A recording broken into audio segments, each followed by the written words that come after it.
আমার শিল্পী ভাই বোনেরা আমাকে দেখলো করছে, ওই টা আমি নিতে পারবো না। আমি সবার মতো শক্ত না, খুবই গরম। আমি না, শুধু আমার প্যানেল জয়যুক্ত হবে। আসতামই না ভোট দিতে। এটা ভালো হয়েছে একদিকে, আমি মানে স্বাচ্ছন্দ্য বোধ করছি। কারণ হয়েছে যে গতবার যে একটা নোংরামি হয়েছিল, মিথ্যে অপবাদ দেওয়া হয়েছিল, কিংবা অনেক মানে আমাদেরকে জাতির কাছে খুবই মানে এটাতে আমি নিজে ব্যক্তিগতভাবে নাসরিন আহত হয়েছিলাম। এখনো আহত হয়েছি, নতুন করে আবার কিছু অ্যাড করেছে, তারপরেও আহত হয়েছি। যাই হোক, ওগুলো অতীত। কিন্তু বলতে চাই যে আমার কাছে সবকিছু মিলিয়ে ভালো লাগছে। আর দুষ্টু মানুষ কখন আবার কোন মিথ্যা অপবাদ দিয়ে দেয়, এই সবকিছু মিলিয়ে মনে হলো যে আইনের লোকজন যারা আছে সবকিছু মিলিয়ে মনে হয় ভালো হয়েছে। আমি আপনাদেরকে বলছি, আমাকে মিশা ভাই নিয়েছিল, ইভেন আমার বাসায় যেয়ে মিশা ভাই আমাকে সাইন করিয়ে এনেছিল, আমার বাচ্চাদের আদর করে সে মানে মামা হিসাবে ভাগনা ভাগ্নিকে বকশিশও দিয়ে এসেছিল। Large screen, dual stereo speaker এবং সুপার ফাস্ট চার্জিং এর সাথে এন্টারটেইনমেন্ট কিং নেক্সট জি N72।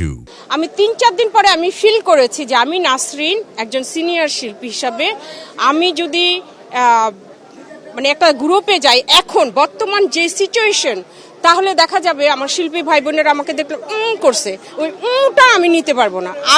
আমি তো একটু ইমোশনাল মানুষ, আমি সবার মতো শক্ত না, আমি খুবই সফট, আবার খুবই গরম। সো আমি ফিল করেছি ভাই ওই বাঁকা চোখও দেখতে পারবো না, মুখ বেসখানি আমি নিতে পারবো না। আমি মনে হয় বেটার আমি একাই থাকি। এর আগে যেহেতু আমি একটা প্যানেল থেকে আমি স্বতন্ত্র করে বিপুল ভোটে পাশ করেছিলাম, একাই একটা প্যানেল থেকে একাই পাশ করেছিলাম, এটা মানে ইন্ডাস্ট্রিতে আমাদের রেকর্ড। সো আমি চিন্তা করলাম যে এবার আমার একটা কনফিডেন্স যে আমার ভাই বোনরা এবার আমাকে বিপুল ভোটে পাশ করাবে। সো আমার গ্রুপে যাওয়ার দরকার কি, আমি স্বতন্ত্রই করি। আমি অনেক ভালো দেখছি, কারণ বাইরের লোক আমরা চাচ্ছি না, আমরা চাচ্ছি আমাদের চলচ্চিত্র পরিবারের লোকজন আসুক। আর আমার সাংবাদিক ভাই বোনরা যারা কার্ড পেয়েছেন আর কি, এটা তো আমাদের কোনো হাত ছিল না, নির্বাচন কমিশনের হাত ছিল না। তারা যে ডিসিশন যেভাবে করেছে আমরা সেটাই মেনে নিয়েছি।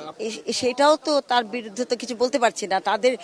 ওনারা যেটা চিন্তা করছেন আমাদের তো মেনে নিতে হবে।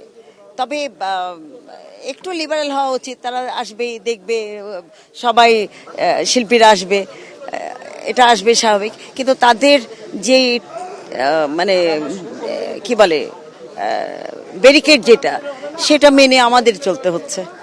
আমি এটা বলতে পারবো না। আমি এবার নিয়ে 4 বার আমি দাঁড়িয়েছি, তা 3 বার তো হাইস্ট ভোট পেয়ে আছি, এবার জানি না, আল্লাহ জানেন। এবং আমি মাহমুদ কলি নিপুণ পরিষদে এবার আছি। তো আমি সম্মানিত ভোটারদেরকে অনুরোধ করব, যাদেরকে ভালো লাগবে আপনারা সেইভাবেই ভোট দিয়ে জয়যুক্ত করবেন। তবে আর কিছু বলার নাই, কারণ ওনাদের উপরই সবকিছু, উপরে আল্লাহ, নিচে আমাদের সম্মানিত ভোটাররা, বাস এইটুকুই আশা। সুন্দরভাবে শৃঙ্খলা বজায় রেখেই ভোটাররা ভোট দিচ্ছে এবং প্রার্থী যারা তারা সুন্দরভাবে শৃঙ্খলা বজায় রেখে ভোট চাচ্ছে। আগের তুলনায় 17 চাইতে অনেক কম। এখন যতটুকু প্রয়োজন ওইটুকুই আর কি রাখা হয়েছে। আমার তো বিশ্বাস যে শিল্পীরা আমাকে ভালোবাসে এবং তাদের ভোটে আমি না, শুধু আমার প্যানেল জয়যুক্ত হবে। আসতামই না ভোট দিতে। যদি শিল্পীর মধ্যে ভালোবাসাই না থাকে, আমার মধ্যে ভালোবাসা না, তাহলে তো আসতাম না, তাই না? ভালোবাসা আছে সবার মধ্যে, সবাই ব্যস্ত থাকে। শুধু তো ছবি না, ঘর সংসার আছে, ছেলে মেয়ে আছে, সবকিছু সামাল দিতে হয়, যার জন্য অনেক সময় খোঁজ নেওয়া হয় না। এটাই হয়তো হবে। আলহামদুলিল্লাহ, আজকে সবচেয়ে বেশি ভালো লাগছে যে আমরা যে এক পরিবার, তারা একটা প্রমাণ এই যে আমরা সবাই একসাথে আছি। সো আমরা এক পরিবার। আমাদের এই আনন্দ আয়োজনে এবারের মতো সুন্দর পরিবেশ অনেকদিন পরে পেলাম, প্রায় 2 বছর পরে। গতবার তো অনেক ঝামেলা ছিল, বাট এবার খুব সুন্দর পরিবেশ আছে ইনশাল্লাহ। আমরা যাদেরকে পছন্দ করি তারা তো আসবেই।